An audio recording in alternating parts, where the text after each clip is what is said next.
తీసుకొచ్చినప్పుడు freedom fighters చాలా కష్టపడ్డారు.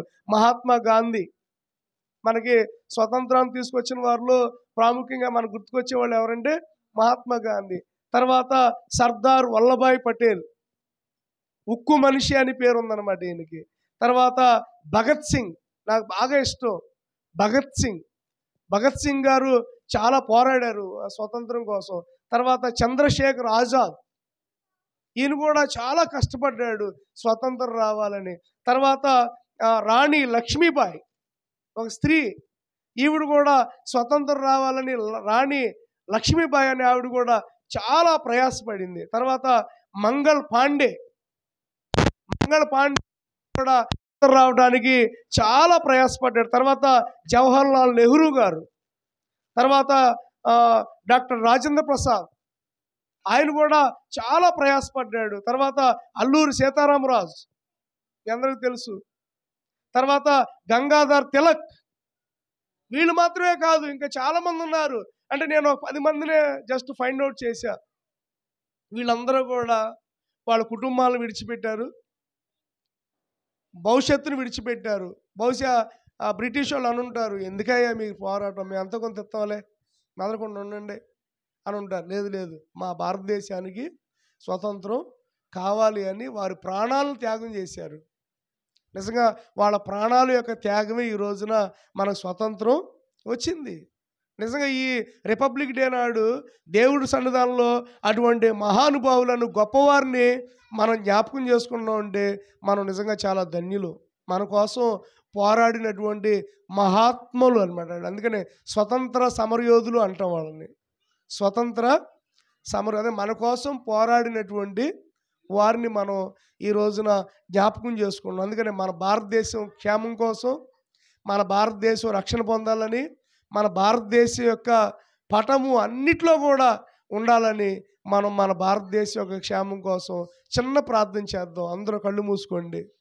మన భారతదేశం అన్ని రంగాల్లోనూ కూడా ఒక ఉన్నతమైన స్థితిలోనికి వచ్చినట్లుగా, ఎందుకంటే మనందరం భారతీయులం కనుక ఈ భారత భూమి మీద మనం జన్మించడం మనం చేసుకున్నటువంటి అదృష్టం. ఆయన కృప ఈ భారతదేశానికి ఉండాలని, ఈ భారతదేశాన్ని పరిపాలిస్తున్నటువంటి నాయకులపై, ఈ భారతదేశాన్ని మరి ఈ రీతిగా ఉంటున్నటువంటి మిలిటరీ వారు నిజంగా సరిహద్దులో పకారా కాస్తూ ఏ దుష్టుడి యొక్క మరి ఆ యొక్క టెర్రరిజం అనేది మన భారతదేశానికి రాకుండా నిజంగా సైనికులు ముఖ్యంగా ఈ సమయంలో వాళ్ళు మన కొరకు ఎంతో వాళ్ళ భార్యల్ని పిల్లల్ని విడిచిపెట్టి మన కోసం నిజంగా చలిలోను ఎండలోను వర్షంలోను పహారా కాస్తున్నారు. వారిని బట్టి కూడా మనం దేవుడికి ఎంతగానో స్తుతులు చెల్లించాలి. మన భారతదేశం కోసం ఒక క్షణం అందరం కూడా ప్రార్థన చేద్దాం. మీ నోరు తెరిచి భారతదేశం కోసం ప్రార్థన చేయండి. భారతదేశం యొక్క క్షేమం కోసం, భారతదేశం యొక్క మన భారతదేశం మరి ప్రభువుని నమ్ముకున్న దేశంగా, మన భారతదేశం మరి ప్రభు దగ్గర ఉన్న దేశంలాగా, మన భారతదేశంలో అనేక మందిని ప్రభువుని తెలుసుకోవడానికి, పాపంలో నుండి శాపంలో నుండి అణగారినటువంటి వర్గాల్లో నుండి, పేదరికంలో నుండి, కన్నీటిలో నుండి, కష్టాల్లో నుండి, చీకటిలో ఉన్నటువంటి వారు భారతదేశంలో ఎంతోమంది ఉన్నారు. ఎంతోమంది ఫుట్పాత్ల మీద పడుకునే వాళ్ళు ఉన్నారు. ఆకలితో అలాగిన వస్త్రాలు లేక చాలామంది మరి భయంకరమైన స్థితిలో ఉన్నటువంటి వారు మన భారతదేశంలో ఉన్నారు. వారి యొక్క క్షేమం కోసం మనం ప్రార్థన చేద్దాం. మహాగణుడు అయిన మా తండ్రి, నీకు వందనాలయ్యా. ఈ రోజున ప్రభుదేవా మేము క్షేమంగా ఉన్నామంటే అది కేవలం నీ కృప, నీ దయ. ఈ రోజున మా భారతదేశాన్ని ప్రభువా నువ్వు అయ్యా క్షేమంగా ఉంచినందుకు మీకు వందనాలు. మా భారతదేశంలో ఉన్న ప్రతి ఇండియన్ ఆర్మీని బట్టి ప్రభు నీకు వందనాలయ్యా. నిజంగా వాళ్ళు ప్రభు పహారా కాస్తూ అయ్యా మేము ఈ రోజున క్షేమంగా ఉన్నామంటే, శత్రుదాడుల నుండి నాయన మేము కాపాడబడుతున్నామంటే వాళ్ళు ప్రభా వాళ్ళు చేస్తున్న త్యాగమేనయ్యా ఈ రోజున మేము ప్రభా క్షేమంగా ఉండగలుగుతున్నాం. దేవా నీకు స్తోత్రాలు. వారిని మాకు ఇచ్చినందుకు ప్రభా నీకు వందనాలు. మంచి పరిపాలన నాయన మా భారతదేశంలో జరగడానికి నువ్వు సహాయం దయచేయండి అయ్యా. నీ సన్నిధి ప్రభా తోడుగా ఉంచండి, నీ కృప తోడుగా ఉంచండి. మా భారతదేశం ఎడల నువ్వు సహాయం దయచేయండి అయ్యా. అయ్యా కొద్ది సమయం ప్రభా నీ వాక్యంతో మేము మాట్లాడుతూ ఉండగా నీ సన్నిధి ప్రభా మాకు తోడుగా ఉంచండి. నీ రెక్కల చాటున మమ్మల్ని బలపరిచి భద్రపరచమని యేసునామములో ప్రార్థించి అడిగి వేడుకొంచున్నాము మా పరమ తండ్రి, ఆమేన్. మనం దేవుని వాక్యాన్ని జ్ఞాపకం చేసుకునే ముందు దేవుడు మరి ఆశ్రయ పట్ల చాలా ఘనమైన కార్యం చేశాడు. మంచి ఆరోగ్యకరమైన కార్యాన్ని ఆశ్రయ పట్ల చేస్తాను. మహాపరిశుద్ధుడైన తండ్రి, ఈరోజు ప్రభువా దేవా నువ్వు మా కోసం చేసిన కార్యాలను బట్టి నీకు వందనాలయ్యా.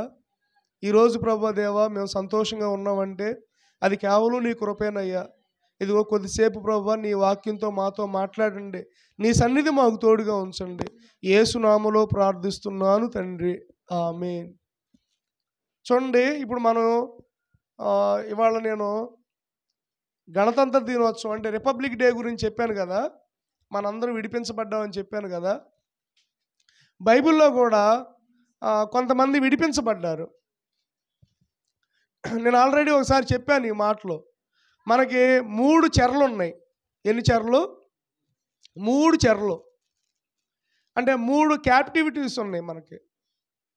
అంటే 3 చెరలు కూడా దేవుడు ఆ యొక్క చెరల నుండి ఇశ్రాయేలు ప్రజలను విడిపించాడు. హల్లెలూయా, దేవునికి స్తోత్రం కలుగును గాక. విడిపించాడు, కానీ విడిపించిన తర్వాత వాళ్ళు మరలా ఇంకో చెరలోకి వెళ్ళిపోయారు.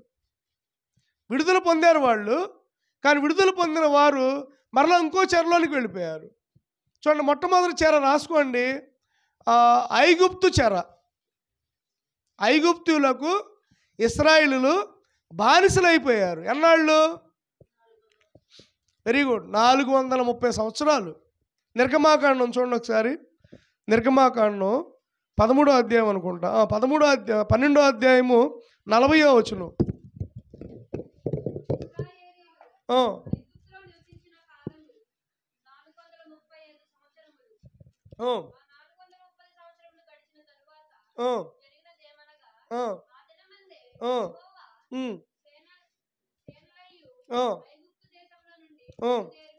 చూడండి, ఇశ్రాయేలీలు ఐగుప్తు దేశంలో ఎన్నాళ్ళు ఉన్నారు? 430 సంవత్సరాలు. అండర్లైన్ చేసుకోండి ఆ వాక్యం. 12వ అధ్యాయం 30వ వచనం. ఎన్ని సంవత్సరాలండి? 40వ వచనం. ఎన్ని సంవత్సరాలు? 430 సంవత్సరాలండి. ఎన్ని సంవత్సరాలు బానిసలుగా ఉన్నారు? ఐగుప్తు అంటే ఏంటి? సాతాను. అంటే సాతాను కింద ఎన్ని సంవత్సరాలు ఉన్నారు? 430 సంవత్సరాలు ఉన్నారు. వాళ్ళు ఉండి ప్రార్థన చేసుకుంటారు, అయ్యా మమ్మల్ని ఎలా విడిపిస్తావు? ఈ బానిసత్వంలో నుంచి మమ్మల్ని విడిపించడానికి ఎవరు? మమ్మల్ని అదిగో అబ్రహాంతో నువ్వు సెలవిచ్చావు, ఇస్సాకుతో నువ్వు సెలవిచ్చావు, యాకోబుతో సెలవిచ్చావు. ఏమని? మిమ్మల్ని నేను పాలు తేనెలు ప్రవహించే దేశానికి తీసుకొని వెళతానని నువ్వు మాట ఇచ్చావు. మరి మేమైతే ఇక్కడ ఉండిపోతున్నాం, ఎట్లాగయ్యా అని వాళ్ళు ప్రార్థన చేస్తుంటే దేవుడు ఒక ఆయన్ని ఏర్పాటు చేసుకున్నాడు ఆ చెర నుండి విడిపించడానికి. ఆయనే మోషే. ఆమేన్. అర్థమవుతుందండి? 430 సంవత్సరాలు పాపం చాలా బాధపడ్డారు. బాధపడి ఏడుస్తున్నారు, కన్నీళ్లు కారుస్తున్నారు. మమ్మల్ని ఎవరు విడిపిస్తారయ్యా? మాకు ఎలాగయ్యా? మమ్మల్ని విడిపించేవాళ్ళు ఎవరయ్యా? మమ్మల్ని నడిపించేవాళ్ళు ఎవరయ్యా? నువ్వు ఎలా చేస్తావంటే దేవుడు ఒక పశువులు తోలుకునేటటువంటి ఒక మోషే గారిని ఎన్నుకున్నాడు. చూడండి, 20 లక్షల మంది, దాదాపు ఐగుప్తు దేశంలో ఉన్నటువంటి ఇశ్రాయేలు ఎంతమంది అంటే 20 లక్షల మంది ఉన్నారు. 20 లక్షల మందిని నడిపించడానికి దేవుడు ఎవరిని ఏర్పాటు చేసుకున్నాడు? ఒక మందని మేపేటటువంటి మోషేని జ్ఞాపకం చేసుకున్నాడు. ఎవరినండి? మోషే భయంతో ఏం చేశాడంటే వాళ్ళ మాంగారింటికి వెళ్ళిపోయాడు. వాళ్ళ మాంగారు ఏం చేశాడంటే, అయ్యా అల్లుడు గారు, నాకు గొర్రెల మంద ఉంది కదా, గొర్రెల మందలను మేపు అని అన్నాడు. రోజు ఆ సీనాయి పర్వతాన్ని తీసుకెళ్తున్నాడు, వస్తున్నాడు. ఇదే పరిస్థితి. చూడండి, ఒక ట్రైనింగ్ ఇస్తున్నాడు మోషేకి. దేవుడి యొక్క ఆలోచన భలే గొప్పది. మనం ఒక పని కంటే అంటే దేవుడికి తెలుసు ముందే. మోషే అని నేను అరణ్యంలో 40 సంవత్సరాలు తిప్పుతాను అనుకున్నాడు కదా. దేవుడు ఆలోచన ఏంటి? మోషే అని 40 సంవత్సరాలు అరణ్యంలో తిప్పాలి. అప్పుడు మోషే 40 సంవత్సరాలు అరణ్యంలో తిప్పాలంటే ఈ అరణ్యం యొక్క రూట్ ఎవరికి తెలియాలి? మోషేకి తెలియాలి కదా. మోషేకి అరణ్యం యొక్క రూట్ తెలవడానికి మోషేని ఏం చేశాడంటే ముందే దేవుడు వాళ్ళ మాంగారింటికి పంపించాడు. వాళ్ళ మాంగారు ఏం చేశాడు? గొర్రెల మందని ఇచ్చాడు.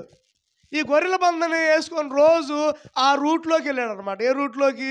ఇశ్రాయేల్ ప్రజలను ఏ రూట్లోకి అయితే నడిపించాలో అంతకంటే ముందే గొర్రెల మందతో వెళ్ళాడు ఈయన. హల్లెలూయా. దేంతో వెళ్ళాడు? దాదాపు 40 సంవత్సరాలు అప్పుడు ఇచ్చాడు. 80 ఏళ్ళు వచ్చేసినాయి మోషేకి.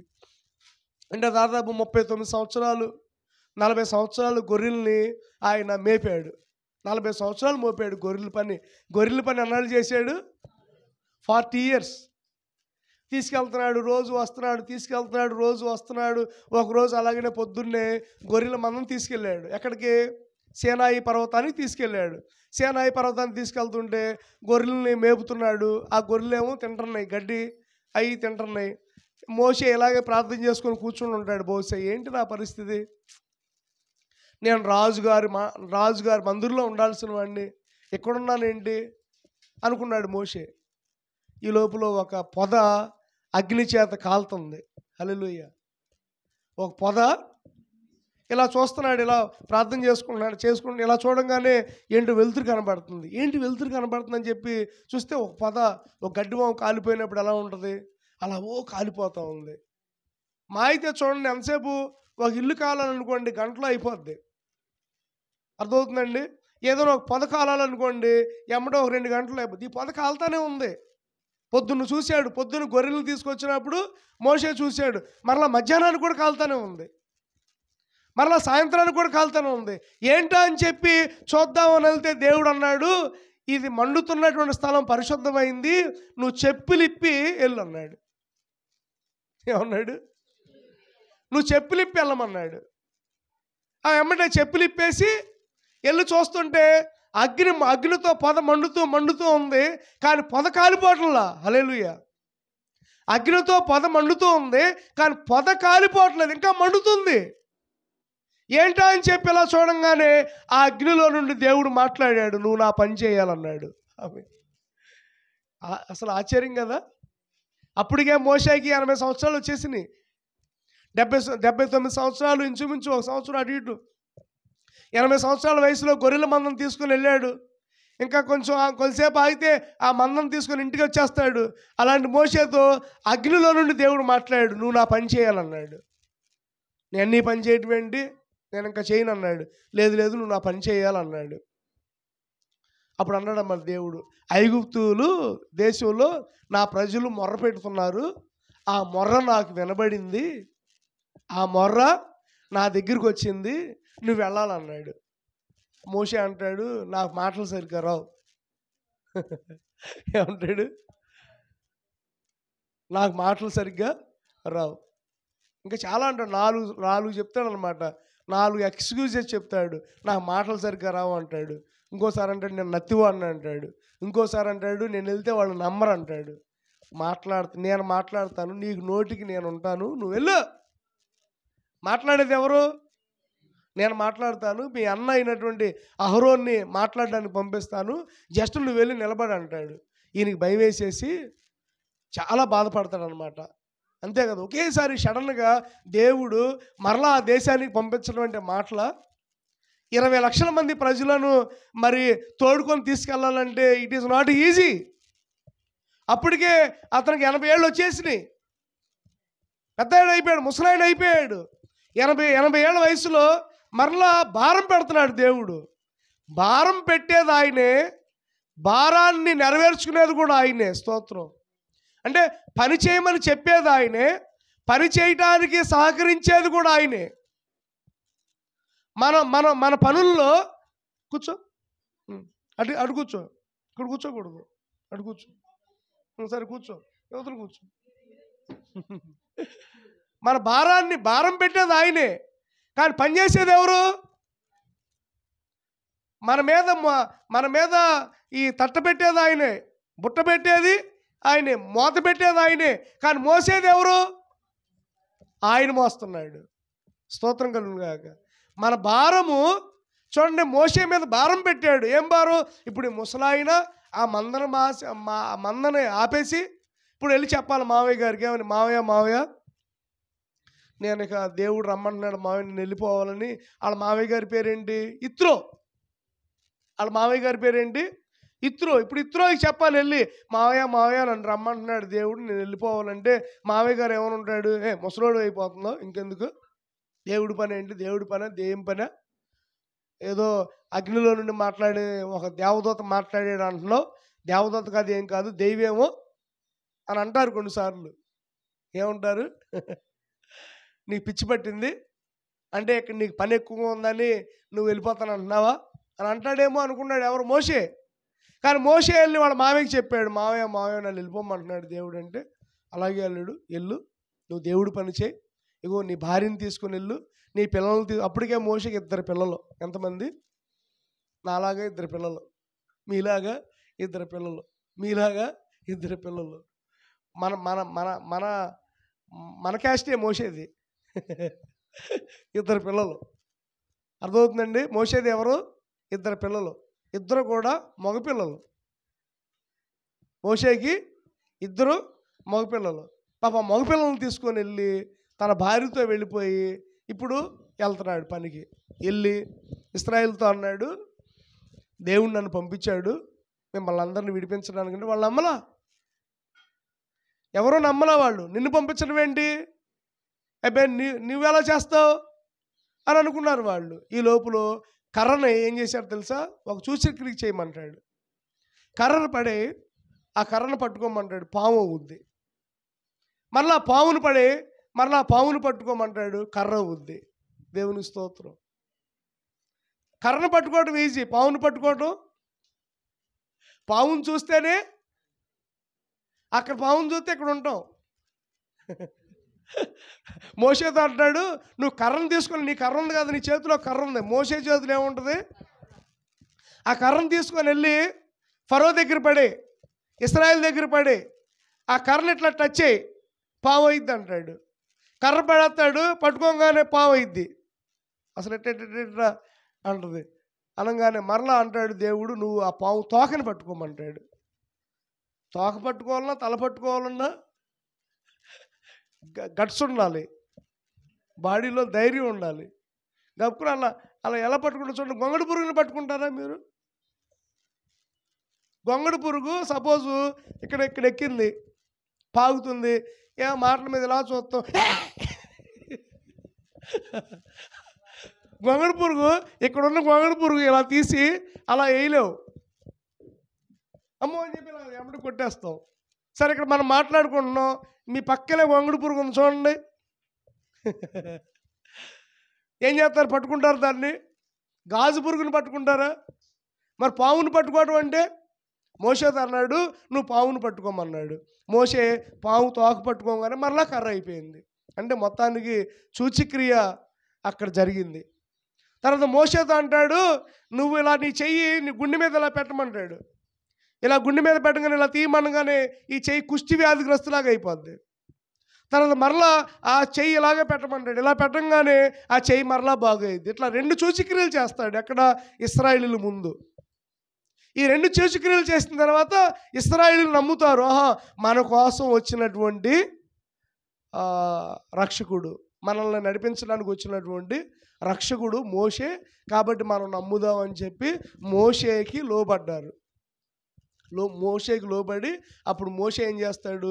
ఎన్నో కార్యాలు చేసి, ఎన్నో అద్భుత కార్యాలు చేసి ఐగుప్తు దేశంలో నుంచి ఇశ్రాయేలు ప్రజలందరినీ కూడా బయటికి నడిపిస్తాడు. స్తోత్రం కలుగును గాక.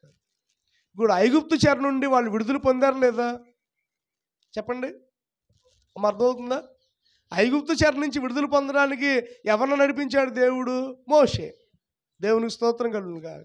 మొత్తానికి మోషేని ఐగుప్తు చెర నుండి విడుదల పొందడానికి పంపించాడు. ఎన్ని రోజులు ఉన్నారు వీళ్ళు ఐగుప్తు చెరలో? 430 సంవత్సరాలు చెర. మొత్తానికి విడుదల పొందారండి. దేవునికి స్తోత్రం కలుగును గాక. ఆ తర్వాత విడుదల పొందారు, మరలా పాపంలోకి వెళ్ళిపోయారు. విడుదల పొందారు, పాలు తేళ్లు ప్రవహించి దేశానికి వచ్చారు. దాదాపు 15 మంది న్యాయాధిపతులు పరిపాలించారు. ఎంతమంది? 15 మంది. ఒత్నీయేలు నుండి సంసోను వరకు దాదాపు 13 మంది. తర్వాత ఏలి, సమూయేలు ఇద్దరు, అంటే మొత్తం 15 మంది న్యాయాధిపతులు పరిపాలిస్తారు వాళ్ళని. 15 మంది న్యాయాధిపతుల పాలనలో కూడా భయంకరమైన పాపం చేస్తారు. ఎవరు? ఇశ్రాయేలీయులు. ఆ తర్వాత మాకు న్యాయాధిపతులు వద్దు, మాకు రాజు కావాలంటారు. ఎవరు? మాకు రాజు కావాలంటారు. సరే, దేవుడు మీరు రాజు కావాలని అడుగుతున్నారు కదా అని సౌలుని రాజుగా చేస్తాడు. సౌలేమో అవిధేయుడు అవుతాడు. సరే, సౌలును తీసేసి దావీదును రాజుగా చేస్తాడు. దావీదు తర్వాత సొలొమోను రాజు అవుతాడు. సొలొమోను కుమారుడు అయినటువంటి రెహబాము కాలంలో ఆ రాజ్యము 2గా చీలిపోద్ది. జాగ్రత్తగా వినండి, ఇక్కడే ఉంది లిటిగేషను. సొలొమోను యొక్క కుమారుడు రెహబాము కాలంలో మన భారతదేశం ఇప్పుడు సపోజ్ ఉదాహరణకి ఒకప్పుడు మనం తమిళనాడు మనది కలిసే ఉండేది. తమిళ రాష్ట్రము, తమిళనాడు, ఆంధ్ర ఒకటే. కానీ పొట్టి శ్రీరాములు మన హై స్కూల్ ఎదురు ఒక విగ్రహం ఉంటుంది చూడండి. ఆయన చేసినటువంటి ఆ నిరాహార దీక్ష వల్ల, ఆయన మరణం వల్ల ఈ రోజున ఆంధ్రాగా తమిళనాడుగా విడిపోయాం. లేకపోతే మనం కూడా నల్లరికింగలా సాపడచ్చా అనేవాళ్ళమే. కానీ ఈ రోజున భోంచేశారా, అన్నం తిన్నారా అంటున్నాం. లేకపోతే ఒకవేళ మనం కూడా కలిసే ఉన్నాం అనుకోండి, ఈ రోజున మన క్యాపిటల్ ఏదేది? మద్రాసే. చెన్నై మన క్యాపిటల్ అయ్యేది, మనము ఒక సైడ్ ఉండేవాళ్ళం అనమాట. కానీ పొట్టి శ్రీరాములు అనే ఆయన నిరాహార దీక్ష చేసి మా తెలుగు వాళ్ళందరికీ కూడా ఒక రాష్ట్రం కావాలని పోరాడి మొత్తానికి మనకు రాష్ట్రం వచ్చింది. దేవుని స్తోత్రం. రాష్ట్రం వచ్చింది, బాగానే ఉంది. ఆ తర్వాత తెలంగాణ వాళ్ళందరూ కూడా మా రాష్ట్రం మాకు విడగొట్టండి అన్నారు. కేసీఆర్ గారు 9 రోజులు ఉపవాసం ఉన్నాడు, నిరాహార దీక్ష ఉన్నాడు. కేసీఆర్ 9 రోజులు నిరాహార దీక్ష ఉంటే అప్పుడు కాంగ్రెస్ ప్రభుత్వం అమ్మో ఎక్కడ చచ్చిపోతాడో అని చెప్పి ఓకే మేము తెలంగాణని విడగొడతాం అని ప్రామిస్ చేశారు. ఇంకా విడగొట్టలా, ప్రామిస్ చేశారు. మొత్తానికి ఆయన తర్వాత విరమించుకొని బాగున్నాడు. ఆ తర్వాత మరలేదు, మీరు ప్రామిస్ చేశారు, మీరు ఇస్తానన్నారని చెప్పి గొడవ చేశారు. ఆ తర్వాత తెలుగు రాష్ట్రం కాస్త ఏమైపోయింది? 2గా చీలిపోయింది. తెలంగాణ, ఆంధ్రాగా తీలిపోయింది. ఇప్పుడు మనకేమో అమరావతి రాజధాని, వాళ్ళకేమో హైదరాబాదు. అంటే ఇప్పుడు మన రాష్ట్రం తెలుగు వాళ్ళు అందరూ ఏమైపోయాం? 2గా చీలిపోయాం. ఎవరి రాష్ట్రాన్ని వాళ్ళు ఎన్నుకున్నారు. అలాగే సొలొమోను కుమారుడైన రెహబాము కాలంలో ఇశ్రాయేలీయులు 12 గోత్రాల వారు చీలిపోయారు. ఉత్తర దక్షిణ రాజ్యాలుగా విభజించబడ్డారు. దక్షిణ రాజ్యాన్ని ఒకరు పరిపాలిస్తున్నారు, ఉత్తర రాజ్యాన్ని ఒకరు పరిపాలిస్తున్నారు. ఉత్తర రాజ్యాన్ని 10 గోత్రాల వారు పరిపాలిస్తున్నారు, దక్షిణ రాజ్యాన్ని 2 గోత్రాల వారు పరిపాలిస్తున్నారు. వాళ్ళలోకి 20 మంది రాజులు, వీళ్ళలోకి 19 మంది రాజులు, మొత్తం 19 20 39 మంది రాజులు పరిపాలించారు. 39 మంది రాజులు పరిపాలించిన తర్వాత ఇప్పుడు జరిగింది ఏంటంటే వాళ్ళు పాపం మాత్రం పోలా. ఆ పాపం అలా న్యాయాధిపతుల కాలంలో పాపం ఉంది, రాజుల కాలంలో పాపము ఉంది. దేవుడు వీళ్ళని మామూలుగా ఉంచకూడదు, మరలా వీళ్ళని చెరకు పంపించాలని బబులోనుకు పంపించాడు. 70 సంవత్సరాలు. ఎన్నాళ్ళు? 70 సంవత్సరాలు. చూడండి ఇర్మియా గ్రంథం 25వ అధ్యాయము.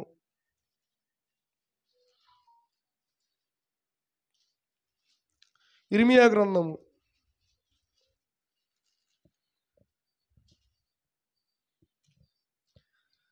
12వ వచనం ఒకసారి చదవండి. 25:12 యెహోవా వాక్కు ఇదే.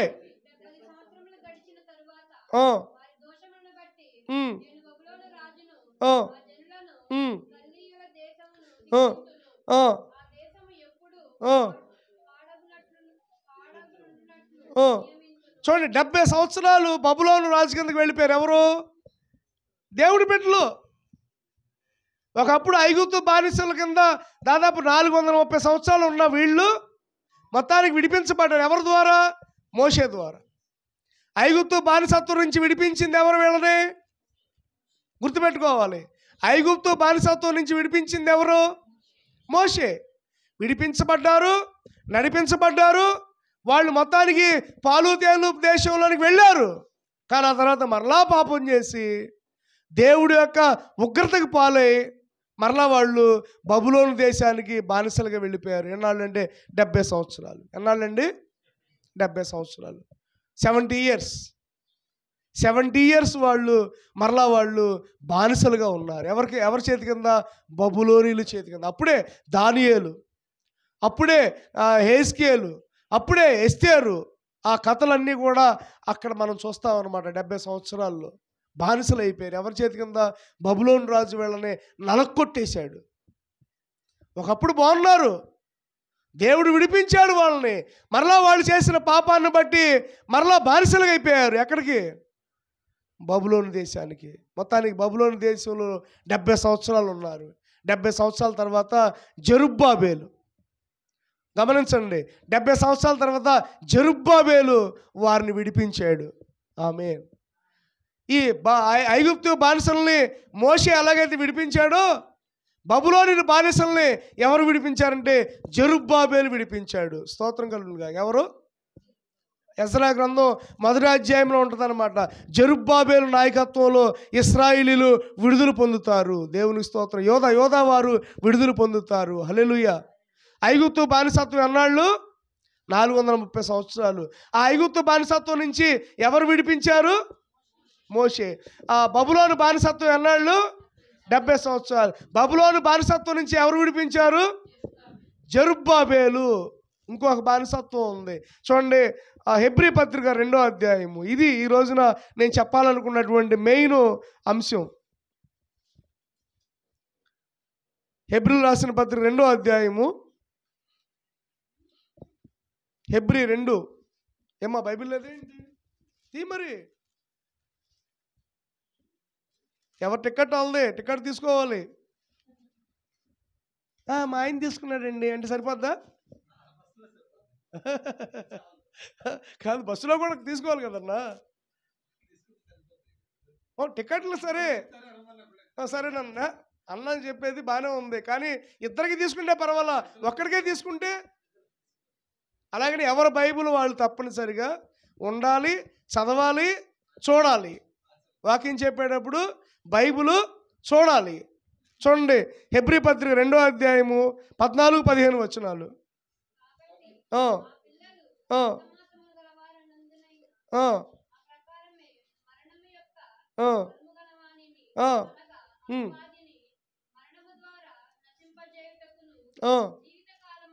చూడండి, ఆ మాట అండర్లైన్ చేసుకోండి.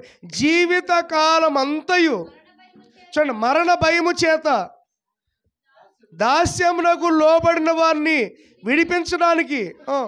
చూడండి, ఆయన అంటే ఎవరు? ఆయన అంటే ఎవరు? యేసుక్రీస్తు కూడా రక్త మాంసములలో పాలివాడాయను.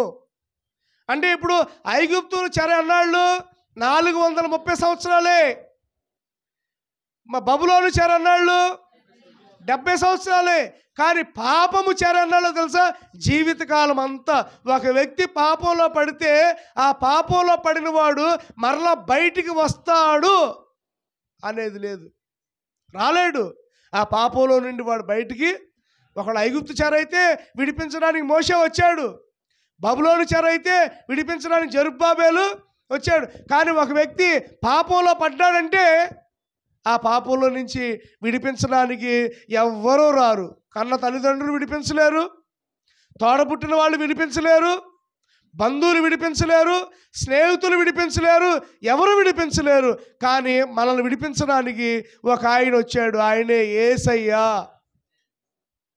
మోషే వచ్చి విడిపించినట్లుగా, జెరుబ్బాబేలు వచ్చి విడిపించినట్లుగా పాపములో ఉన్న ప్రతి ఒక్కరిని విడిపించడానికి యేసయ్య మానవుడిగా రావాల్సి వచ్చింది. హల్లెలూయా. దేవుడు ఒక మీటింగ్ పెట్టాడంట పరలోకంలో. నిజంగానే జరిగింది. యోబు గ్రంథంలో ఉంటుంది అనమాట. అది మీటింగ్ పెట్టాడు. ప్రజలందరూ కూడా పాపం చేస్తున్నారు.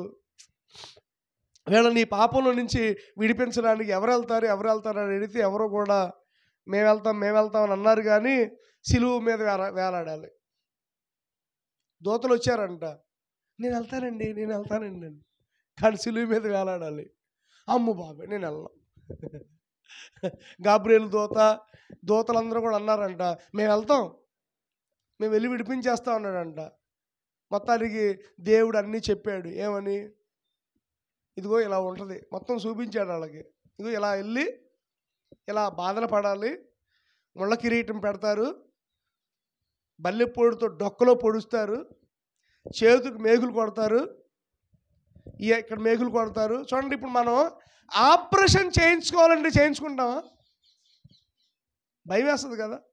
సపోజ్ ఎగ్జాంపుల్ ఒక ఆపరేషన్ చేయించుకోవాలి, మనం చూస్తా నేను చేయించుకుంటామని అంటామా? నో. ఎంత భయం పడతామో, ఎంత బీపీ పెరిగిపోద్ది. అందుకనే ఆపరేషన్ జరిగేటప్పుడు బీపీ చెక్ చేస్తూ ఉంటారు. ఎందుకని? నార్మల్లోకి రావాలి, షుగర్ నార్మల్లోకి రావాలి. బీపీ పెరిగిపోతే ఆపరేషన్కి పనికిరారు. అంటే ఆపరేషనే చేయించుకోలేరు కదా, మత్తు పెట్టి ఆపరేషనే చేయించుకోలేరు కదా. మరి ఇప్పుడు సిలువ మీద వేలాడాలి, సిలువ మీద కొడతారు, సిలువను మొయ్యాలి. ఇవన్నీ చెప్పాడండి. ఎక్స్ప్లెయిన్ చేస్తే అందరూ కూడా మా వల్ల కాదు. ఈ లోపల తండ్రి అప్పుడు అనుకున్నాడు, ఏమని? ఎవరు వెళ్తల్లా, ఎవరు తప్పుద్దా? ఎవరో పనికి వెళ్ళకపోతే మనమే వెళ్ళాలి, ఎవరో మొయ్యకపోతే కొన్నిసార్లు మనమే మొయ్యాలి. తండ్రికి తప్పలేదు. అప్పుడు తండ్రి అనుకున్నాడంట, ఎవరో రావట్లా, అందరిని అడుగుతున్నాడు, ఎవరో రావట్లా, నేనే వెళ్తా. యేసయ్య అప్పుడు అన్నాడంట, నేనే వెళ్తానని చెప్పి తండ్రి కుమారుడుగా ఈ లోకానికి వచ్చాడు. బాలుడుగా పుట్టాడు, ప్రజల దగ్గర పెరిగాడు. 30వ సంవత్సరంలో తండ్రి యొక్క పని గురించి తను సమర్పించుకున్నాడు. మొత్తానికి 3 సంవత్సరాల సేవ చేశాడు, తండ్రి యొక్క చిత్తాన్ని నెరవేర్చాడు. అందుకనే దేవుడు మనందరినీ కూడా ఆ పాపపు బీజములో నుండి, ఆ పాపపు బానిసత్వంలో విడిపించడానికి ఆయన రక్తమాంసములలో పాలువాడయ్యాడు. మళ్ళా చదవండి, ఇప్పుడు చూడండి, హెబ్రీ పత్రిక 2వ అధ్యాయము 14-15 చదవండి అన్న. కాబట్టి ఆ పిల్లలు రక్తమాంసములు గలవారైనందున ఆ ప్రకారమే చూడండి, అపవాది అంటే ఎవరు? సాతాను అని చూడు ఇక్కడ ఫుట్ నోట్లో. అపవాది అంటే ఎవరు? సాతానుని మరణము ద్వారా నశింప చేయటానికి, జీవితకాలం అంతయు మరణ భయము చేత దాస్యమునకు లోబడిన వారిని విడిపించడానికి. అంటే ఇప్పుడు నీవు జీవితకాలము నుండి దాసత్వంలో ఉన్నావు, నిన్ను విడిపించడానికి యేసయ్య రక్తమాంసములలో పాలువాడయ్యాడు. అంటే మానవుడిగా పుట్టాల్సి వచ్చింది, యేసయ్య మానవుడిగా రావాల్సి వచ్చింది, ఆయన మానవుడిగా వచ్చి ఇప్పుడు చూడండి ఏం చేశాడు? దాస్యమునకు లోబడిన వారు, అంటే దాసత్వంలో ఉన్నాం, పాపంలో ఉన్నాం, అవిధేయులంగా ఉన్నాం. ఇప్పుడు మనం విడిపించబడ్డాం. ఆమేన్. దేవుడు మనల్ని విడిపించాడండి తన రక్తము చేత. దేని చేత? మోషే విడిపించాడు, రక్తం కార్చలా. జెరుబ్బాబెలు విడిపించాడు, రక్తం కార్చలా. కానీ యేసయ్య విడిపించాడు, రక్తం కార్చాడు. సిలువలో ఆ ఘోర కల్వరిలో తులువల మధ్యలో వ్రేలాడిన యేసయ్యా, తులువల మధ్యలో వ్రేలాడిన యేసయ్యా, వెలి అయిన యేసయ్యా, బలి అయిన నిలువెల్ల నలిగితివా, నీవెంతో సిలువలో ఆ సిలువలో ఆ ఘోర కల్వరిలో తులువల మధ్యలో వ్రేలాడిన యేసయ్యా. చూడండి, జీవితకాలం అంతా కూడా మనం పాపంలోనే ఉన్నాం. కానీ రోజున మనల్ని విడిపించడానికి ఏమిచ్చాడు? తన రక్తాన్ని ధారపోసాడు. అందుకనే మనకు ఎప్పుడు కూడా ఏం గుర్తుకు రావాలంటే తన రక్తం గుర్తుకు రావాలి. యేసయ్య రక్తము మనం ప్రతిరోజు చూడాలి. యేసయ్య రక్తము మనకు ప్రతిరోజు జ్ఞాపకానికి రావాలి. అందుకనే వాళ్ళు యేసయ్య రక్తాన్ని ఇంటింటా ప్రతిరోజు జ్ఞాపకం చేసుకున్నారని దేవుడు వాక్యంలో ఉంటుంది. కాబట్టి ఇప్పుడు చూడండి, యేసయ్య మనల్ని ఏం చేశాడు? విడిపించాడు. ఆమేన్. మోషే విడిపించాడు, మరలా వాళ్ళు ఏమైపోయారు? పాపానికి వెళ్ళిపోయారు. తర్వాత జెరుబ్బాబెలు విడిపించాడు, మరలా వాళ్ళు పాపానికి వెళ్ళిపోయారు. కానీ యేసయ్య వచ్చాడు, విడిపించాడు మనల్ని. కానీ పాపానికి వెళ్లకుండా ఉంటామా ఉన్నావా? చెప్పండి. పాపంలోకి వెళ్తాం వెళ్ళవా మనం? చెప్పండి. వెళ్తాం. పాపం మనం చేయగలం, కానీ మనం చేయకూడదు. ఎస్ వీ కెన్, మనం చేయగలం, కానీ మనం చేయకూడదు. ఎందుకంటే దేవుడు మనల్ని విడిపించాడు. అందుకని చూడండి, రోమాపత్రిక 6వ అధ్యాయంలో బాగా అంటాడు. రోమాపత్రిక 6వ అధ్యాయంలో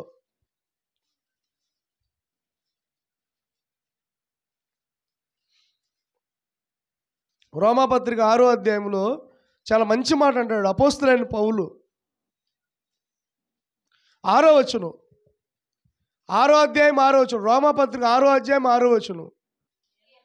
ఏమనగా చూడండి, మనమేకను పాపమునకు దాసులము కాకుండుటకు పాప శరీరము నిరర్ధకమగునట్లు చూడండి, మన ప్రాచీన స్వభావం ఆయనతో కూడా సిలువ వేయబడినని ఎరుగుదము. చూడండి, మన స్వభావం, మన శరీర నేచర్, అవర్ ఓల్డ్ నేచర్, మన పాపపు స్వభావం సిలువ వేయబడాలి.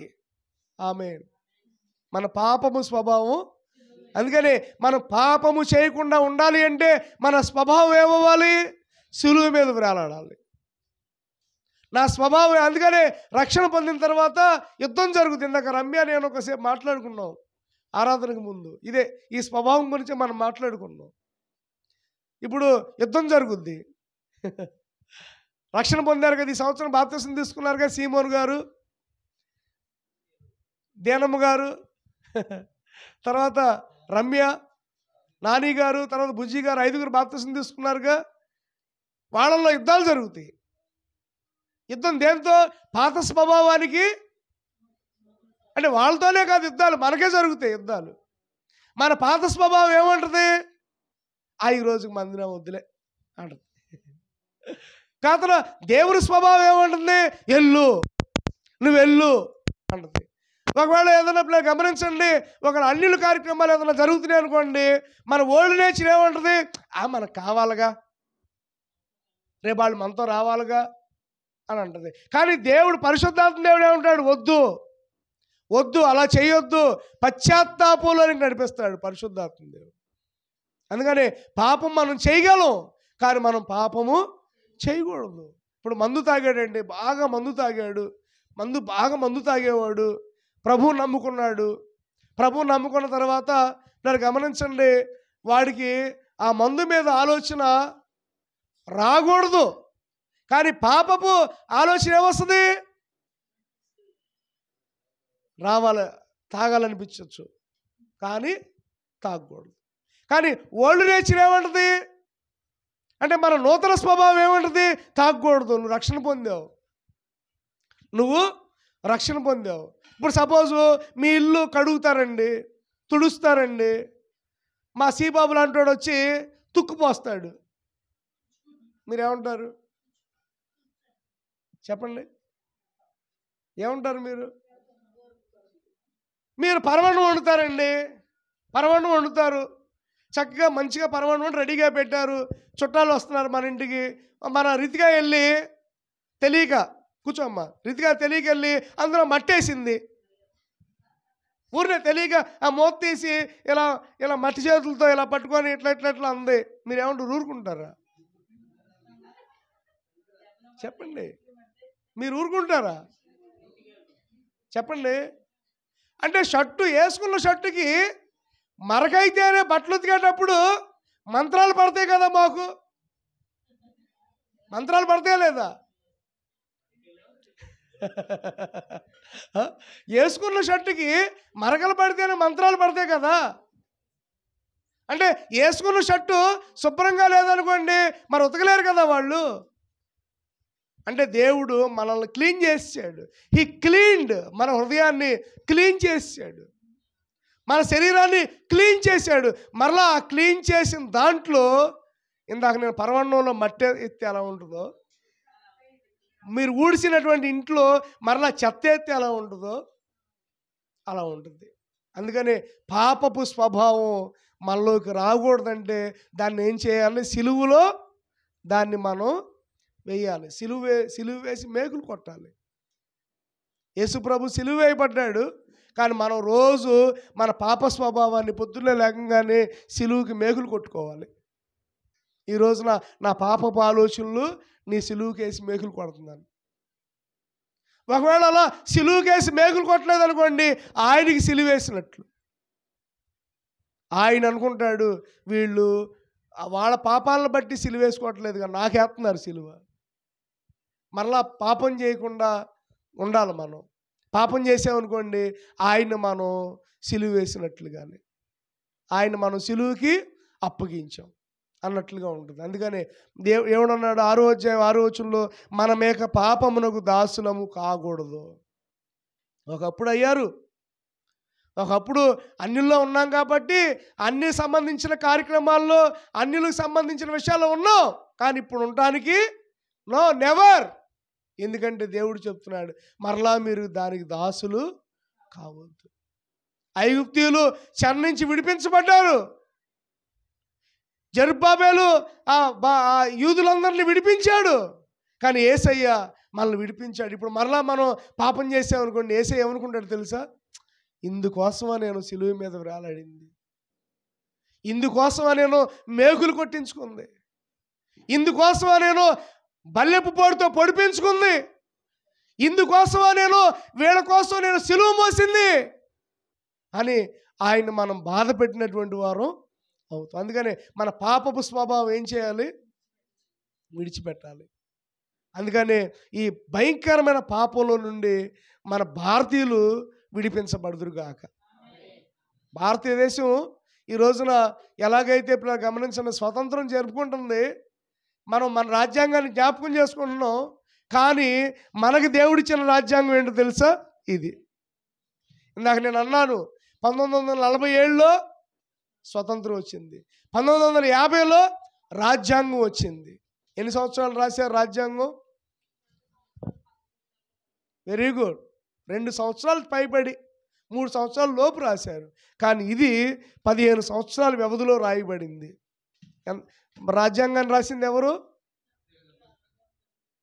డాక్టర్ బిఆర్ అంబేద్కర్ సమక్షంలో ఇంకా కొంతమంది ఉన్నారు, కానీ ఆయన సమక్షంలో ఆయనే నిర్మాత. రాజ్యాంగ నిర్మాత ఎవరు? డాక్టర్ బిఆర్ అంబేద్కర్ గారు. అయితే ఒకటి నేనేం చెప్తున్నానంటే, నేను రాజ్యాంగం చదివాను రక్షించబడ్డాను అని ఎవరో చెప్పలే ఇంత మట్టుకు. నేను రామాయణం చదివాను రక్షించబడ్డాను అని చెప్పాల. లేకపోతే నేను భగవద్గీత చదివాను నేను నా పాపంలో నుంచి విడిపించబడ్డాడని చెప్పాల.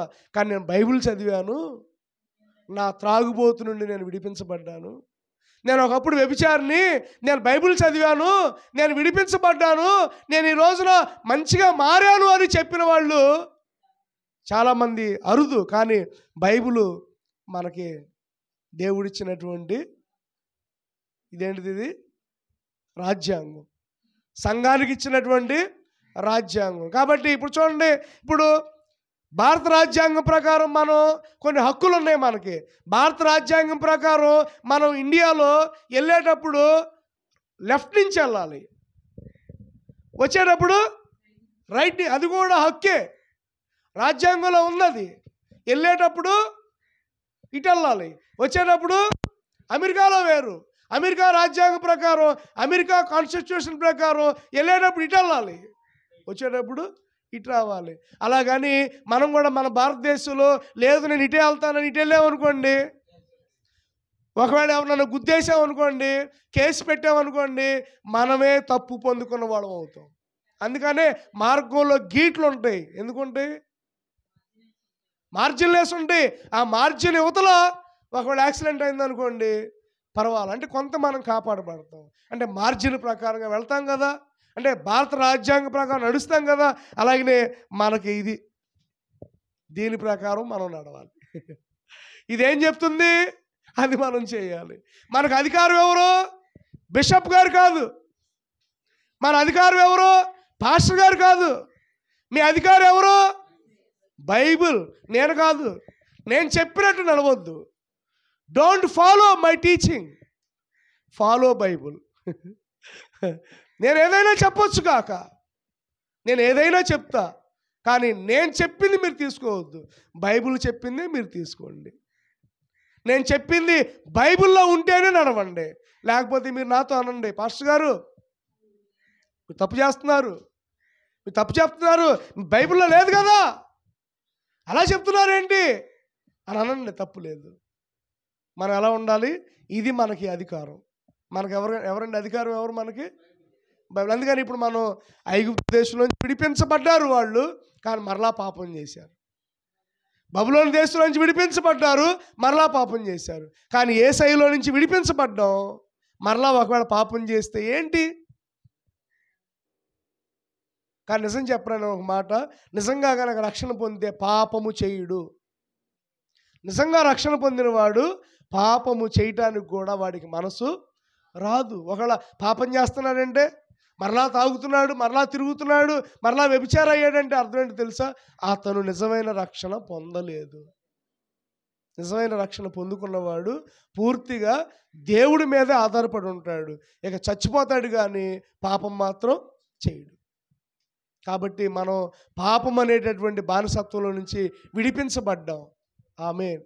మరలా పాపములోనికి వెళ్ళకూడదు. వెళితే ఏమవుద్ది? వెళితే ఏమవుతుందంటే 2 తీర్పులు. అందుకనే మీకు పర్వాలా, మీకు ఒక తీర్పే, మాకు 2 తీర్పులు. తిమోతి పత్రికలో అంటాడు అనమాట, పాస్టర్ గారుల కంట 2 సార్లు తీర్పు ఉంటుందంట. ఒకటేమో మా రక్షణ బట్టి, మా రక్షణ బట్టి మా విశ్వాసాన్ని అంటే మేము దేవుడికి లెక్కపు చెప్పుకోవాలి. రెండోది ఏంటి? మీ విశ్వాసాన్ని బట్టి కూడా మేము లెక్కపు చెప్పుకోవాలి. ఎందుకంటే మీరు ఏదైనా పొరపాటు చేస్తున్నారనుకోండి, ఆ లెక్క ఎవరి మీద పడింది? నా మీద పడింది. ఇదిగో నీ విశ్వాసి మందు తాగాడు అంటాడు. దేవుడు అంటాడు, ఒకవేళ మందు తాగి, ఎగ్జాంపుల్ చెప్తా, మందు తాగి అనుకోండి, ఏమంటాడు తెలుసా? రేపు శంకర్ పాల్ మీ విశ్వాసి మందు తాగాడు, మీ విశ్వాసి అబద్ధం ఆడాడు, మీ విశ్వాసురాలు ఇదిగో పలానా చేసింది అని దేవుడు చాలా తీర్పు తీరుస్తాడు. కాబట్టి నేను జాగ్రత్తగా ఉండాలి, నా విశ్వాసాన్ని బట్టి మీరు కూడా జాగ్రత్తగా ఉండాలి. ఎందుకంటే పాపములో నుండి మనం విడిపించబడ్డా. దేవుని స్తోత్రం కలుగునుగాక. ఇందా చూడండి, నేను 10 మంది గురించి చెప్పా, స్వాతంత్ర సమరయోధులు. వాళ్ళందరూ కూడా వారి జీవితాలను త్యాగం చేసి, వాళ్ళు ఏ స్కూల్లో లేకపోతే ఏ యొక్క మీటింగ్లో కూడా వీళ్ళ గురించే మాట్లాడతారు. కానీ వాళ్ళందరూ మనుషులు, వాళ్ళు కూడా పాప స్వభావం కలిగిన వాళ్ళే. కానీ మన యేసయ్య పరిశుద్ధుడు. ఆమేన్. మన యేసయ్య అంటే ఇందా మోషే విడిపించాడు. మోషే ఏం చేశాడు? మానవుడు పాపం చేశాడు. జెరుబ్బాబెలు మానవుడు పాపం చేశాడు. కానీ మనల్ని విడిపించినటువంటి యేసయ్య పాపము చేయనివాడు, అంటే పాపము లేనివాడు మనల్ని విడిపించాడు. ఆమేన్. మనల్ని విడిపించిన ఆయనకి పాపం నో. పాపము లేనివాడు ఎవరండి? మన యేసయ్య పాపము లేనివాడు, పాపము చేయలేనివాడు. పాపము చేయలేదు ఆయన, పాపము చేయటానికి ఆయన ముందుకు రాలా. పాపం చేయలేదు ఆయన, పాపము లేనివాడు, పరిశుద్ధుడు. ఈ రోజున మనల్ని విడిపించాడు అంటే ఇవాళ మనం ఎంత భాగ్యులు. అవునండి, ఇప్పుడు మోషే విడిపించారు కదా, వాళ్ళు ఎంత గొప్పతనంగా మనం అనుకుంటాం. మరి ఇప్పుడు మనల్ని విడిపించింది ఎవరు? పాపము లేనివాడు మనల్ని విడిపించాడు అంటే ఇప్పుడు మనం ఎంత ధన్యులు. కాబట్టి వీఆర్ సో బ్లెస్సెడ్. మనము దీవించబడ్డవారు, మనం ఆశీర్వదించబడ్డవారు. అందుకనే మనం ధన్యులము అని చెప్పండి. మీ పక్కన వాళ్ళతో చెప్పండి, నువ్వు ధన్యురాలివి, నువ్వు ధన్యురాలివి. ఎందుకని అర్థమవుతుంది? మళ్ళీ ఇంకోసారి ధన్యులు అంటే మిమ్మల్ని విడిపించింది ఎవరు? శంకర్బాలు కాదు. ఒకవేళ మిమ్మల్ని విడిపించింది శంకర్బాలు అయితే శంకర్బాలు కూడా ఒక పాపే, నేను కూడా ఒక పాపనే కదా. కానీ నన్ను విడిపించింది, నిన్ను విడిపించింది ఎవరు? అంటే ఆయన పాపము లేని పరిశుద్ధుడు, ప్లస్ ఆయన దేవుడు. దేవుడే మన దగ్గరకు వచ్చి మనల్ని విడిపించడం అంటే అర్థం ఏంటి? అంతకంటే గొప్ప ధన్యత ఉందా? ఏమండి, అంతకంటే గొప్ప ధన్యత ఉందా? నేను క్రిస్మస్ అప్పుడు ఒక స్కిట్ చూసా. క్రిస్మస్ అప్పుడు ఆ స్కిట్ అప్పుడు నేను వాళ్ళు కూడా పంపించాను. మీ కుర్రోలతో, పల్లెల్లో కూడా కుర్రోలతో వేయించండి, బాగుంటుంది. కాబట్టి సమయం లేదు, కుదరలేదు. దాన్ని కొంచెం బాగా రెడీ చేయి. ఈసారి ఎప్పుడన్నా మన మీటింగ్లు పెట్టినప్పుడు ఏంటో ఒక ఇద్దరు అడుగునే వాళ్ళు ఉంటారు, జాగ్రత్తగా వాళ్ళు. ఒక ఇద్దరు అడుగునే వాళ్ళు ఉంటారు, వాళ్ళు బొచ్చి పట్టుకొని అడుక్కుంటారు. రోజు వాళ్ళు బొచ్చి పట్టు అడుక్కుంటుంటే వాళ్ళ దగ్గరికి వెళ్తారు, నేను అందరూ అంటారు. ఈ లోపల ఒక అమ్మాయి వచ్చి వాళ్ళకి చెక్కులు ఇస్తుంది, ఇద్దరికి కూడా చెక్కులు ఇస్తుంది. చెక్కులు ఇచ్చి అంటుంది, ఈ చెక్కు మీరు బ్యాంకులో చూపించండి, మీకు అక్కడ డబ్బులు ఇస్తారు అని అంటుంది. చెక్కులు ఇస్తుంది, 50,000 రూపాయలు చెక్కులు ఇస్తారు. ఒక అమ్మాయి చెక్కు రాసి ఇవి మీరు బ్యాంకులోకి వెళ్ళండి మీకు ఇస్తారండి. ఆ చెక్కులు ఇలా చూసుకుంటారు రోజు. బొచ్చి మాత్రం పట్టుకొని అడుక్కుంటారు. ఈ లోపల ఇంకొకడు అంటాడు, అన్నయ్య ఏంటో విలువైన అనుకుంటా, మనం ఒకసారి ఎవరన్నా అడిగితే పక్కన పడేస్తారు చెక్కులు. పక్కన పడేస్తే ఈ లోపల వాడు అంటాడు, లేదన్నయ్య మేము ఒకసారి ఆవిడ అంది కదా వెళ్ళమని, వెళ్దామంటే ఎలా అవసరం లేదులే, మనం ఇప్పుడు కూర్చొని అడుగుకుందాం, అనవసరంగా ఇప్పుడు వెళ్తే 30 రూపాయలు పోతాయి. అనవసరంగా ఇప్పుడు మనం వెళ్తే మళ్ళీ స్నానాన్ని ఇంకొక అడుక్కునేవాడు చూడు. అడుక్కునే వాళ్ళం కూడా యూనిటీ, మా ఏరియాలోనే మేము అడుక్కోవాలి. మన ఒకసారి అనుకుంటాం, అక్కడ వీళ్ళు ఉంటారు కదా ట్రైన్లో, వాళ్ళు బరవాడుకున్నారు రైల్వే స్టేషన్లో. అంటే వాళ్ళంతా అనుకున్నారంట, ఈ ట్రైన్ మేము ఎక్కుతాం, ఆ ట్రైన్ మీరు ఎక్కండి. అది వాళ్ళు అక్కడ ఒక సిస్టమ్ అనమాట, అగ్రిమెంట్ అనమాట.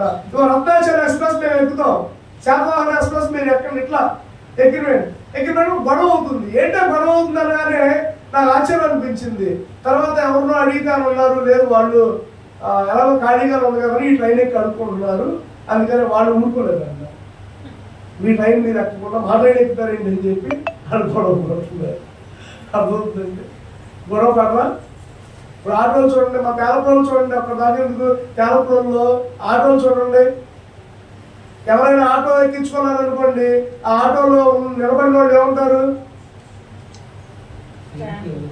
ఊరుకోరు.